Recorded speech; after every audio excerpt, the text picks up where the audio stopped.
Watch original photos and videos related to this news by clicking on the link given in the description below the article courtesy. Please subscribe our YouTube channel Listen News here. If you like the video, please like, comment and share the video. The Prime Minister's reluctant action effectively brought the United Kingdom in line with France and other continental European nations. London. For days, Prime Minister Boris Johnson charted a defiantly Maverick course in Britain's response to the coronavirus pandemic, refusing to shut down large parts of his country, as many other European leaders have. On Friday, however, Mr. Johnson finally conceded, announcing that the government had ordered the shutdown of pubs, cafes, restaurants, clubs, gyms and theaters as of midnight in an increasingly anxious bid to curb the virus that has spread to more than 3,000 people. Mr. Johnson's reluctant action effectively brought the United Kingdom in line with France and other continental European nations, ending the country's more relaxed but heavily criticized approach, one that showed how Brexit may encourage it to go its own way on public health and economic policy. People have already made a huge effort to comply, a visibly chagrined Mr. Johnson said as he announced the shutdown at his daily news conference. But we need now to push down further on that curve. The measures will apply throughout the United Kingdom, after agreements were reached with the authorities in Scotland, Wales and Northern Ireland.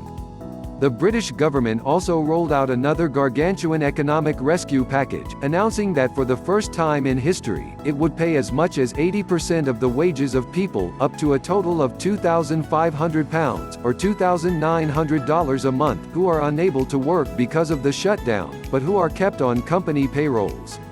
Taken together, Mr. Johnson's measures go further toward a European-style welfare safety net than many of his European neighbors.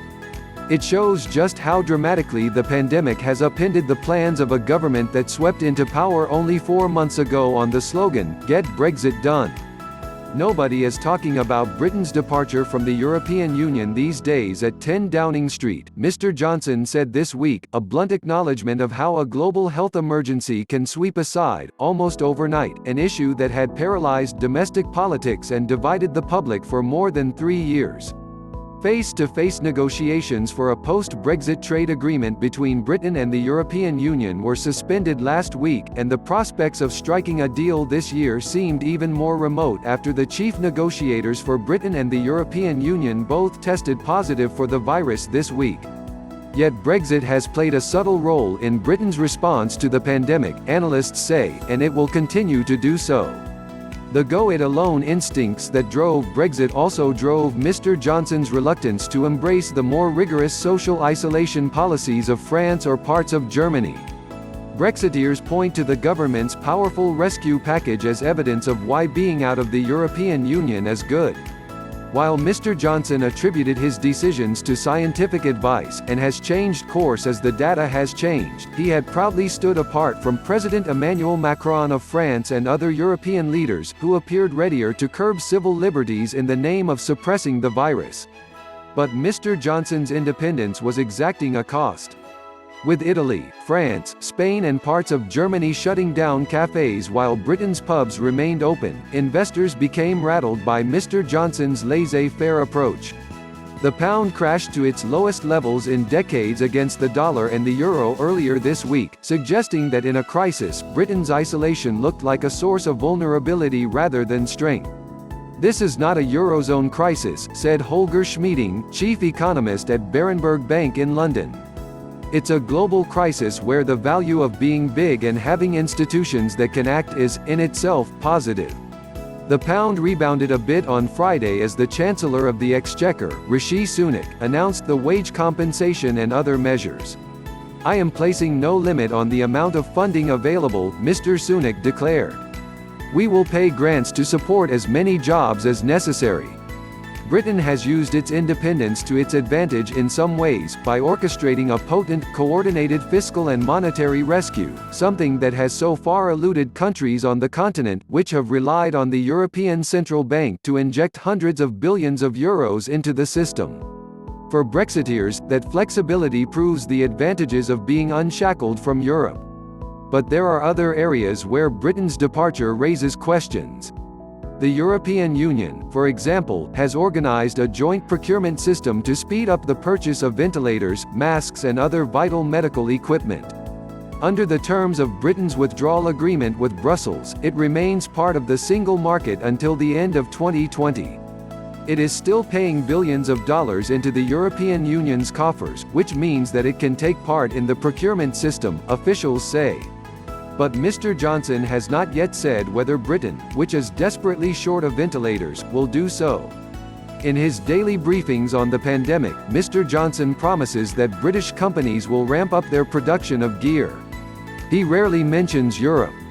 Asking the European Union for help would be politically tricky for Mr. Johnson. Some ardent Brexiteers and Conservative Party donors have been outspoken in playing down the risks of the coronavirus. Tim Martin, the chief executive of Wetherspoons, a large chain of pubs, said that closing the bars was over the top and that people had a greater chance of contracting the virus in supermarkets. Anand Menon, a professor of European politics and foreign affairs at King's College, London, said that the crisis had illustrated the downside of Mr. Johnson's desire to stay aloof from all things European.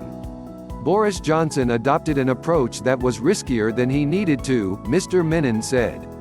Any stance that differentiates Britain from the EU is an added bonus for Brexiteers, he said, but if we end up with a higher death rate than other countries it will look very bad for the government. The collapse of the pound underscores that. While Britain has never been part of the European Monetary Union, analysts said the currency benefited from the security of Britain's close ties to the bloc. But now Britain's weaknesses are laid bare, and investors see the dollar and euro as safer.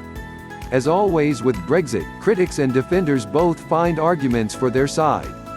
In the economic area, there are things Britain is doing that are a template for Europe, said Mojtaba Rahman, a former European Commission economist now at the Eurasia Group, a political risk consultancy, on the epidemiology and the broader health crisis. Going it alone doesn't look so good.